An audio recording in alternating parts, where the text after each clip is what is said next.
t'es en train de faire quoi là? Je prends quelques affaires.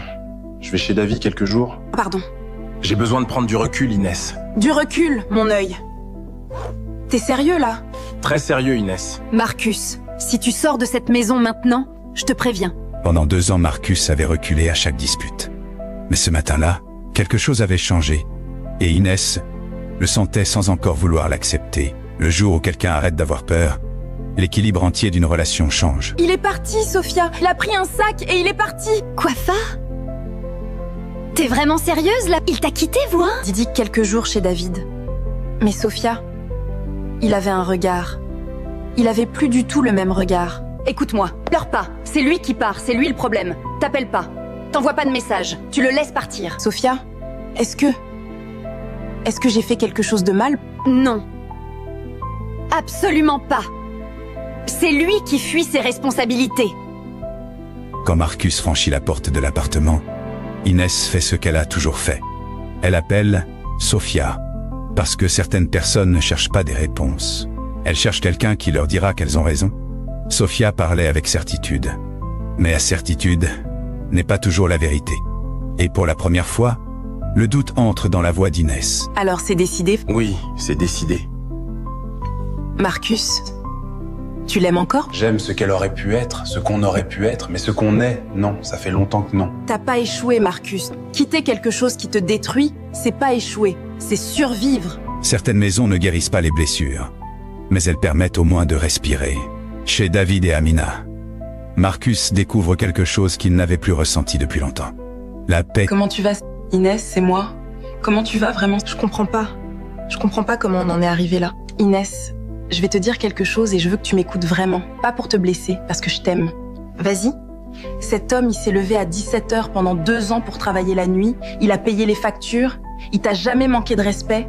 Et toi, t'as pas dit bonjour pendant une semaine. T'as compté tes yaourts. T'as dit à ses amis qu'il était agressif alors qu'il essayait juste de parler. Sophia m'a toujours dit que j'avais raison. Je sais, et c'est le problème avec Sophia, elle t'a jamais aimé assez pour te dire la vérité. Les vrais amis ne protègent pas toujours. Parfois, ils détruisent les mensonges dans lesquels tu vis. Laure avait gardé le silence trop longtemps. Mais certaines vérités deviennent trop lourdes à porter. Chaque phrase frappe Inès plus fort que les précédentes. Parce qu'au fond, elle sait déjà que Laure dit vrai. T'as bien tous les messages? Tout. 3 semaines de documentation. Les dates, les heures, les contextes. Elle va te demander s'il y a eu des violences physiques. Non, jamais. Elle va te demander si elle peut témoigner de quelque chose contre toi. T'es prêt pour ça, moi? Je suis pas prêt, mais je vais le faire quand même, c'est ça être un homme, non là? Faire les trucs qui font peur quand même. Marcus répond sans hésiter. Parce qu'il ne veut pas détruire Inès. Il veut seulement se protéger. Le courage s'est avancé malgré la peur. C'est courageux de partir comme ça, vraiment. Sophia, toi et moi, on n'a jamais eu de conversation, on va pas commencer maintenant. Marcus, Est-ce qu'il y a quelque chose que j'aurais pu faire différemment? Ouais, m'entendre, juste m'entendre. Ah. Laisse tomber, Sophia. Sophia essaye encore de garder le contrôle de l'histoire. Mais cette fois, Marcus refuse d'entrer dans son jeu. Et pour la première fois, Sophia se tait. Cette question arrive souvent trop tard. Parfois, une relation ne demande pas des miracles, juste d'être écoutée, avant qu'il ne soit trop tard. On m'avait dit que partir, c'était abandonner.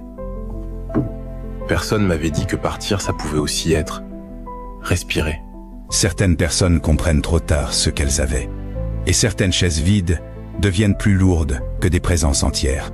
Laure regarde son mari en silence. Et elle réalise quelque chose de simple. L'amour sain ne fait pas de bruit. Il apaise. On apprend souvent aux hommes à encaisser, à se taire, à supporter jusqu'à se perdre eux-mêmes. Mais personne ne devrait disparaître pour être aimé.